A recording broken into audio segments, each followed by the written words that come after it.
So Kevin, I mean, the thing is, though, I mean, Biden and the administration, they seem eager to do this with Republican buy-in for bipartisanship's stake. Would they be willing to make changes to the package and risk the $1.9 trillion price tag and everything that they put in there in order to get Republicans on board? Or is this something they pass without Republicans? You know, I think candidly, I think they would like to see some Republicans get on board, but to be honest, they don't need them.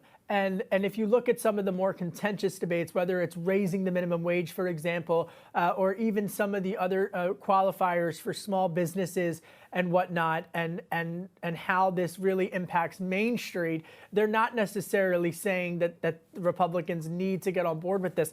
But that being said, Senator Mitt Romney, a Republican from Utah, he floated a proposal last week about giving some tax benefits to some families who would be able to qualify. And I asked Jared Bernstein about this specifically, and he was receptive to that. So there's this process, not to dust off the old Schoolhouse Rock playbook here, but there's this process known as I'm glad you got that reference. There's this process known as reconciliation, and Jared told me that they would be willing to even put some Republicans on the reconciliation committee where they dot their I's and cross their T's in order to see what happens. But we're still a couple of days ahead of that. And let's not forget that one of the other contentious battles that's going to be happening here in Washington, D.C. today, beginning, is that impeachment trial for former President Donald Trump.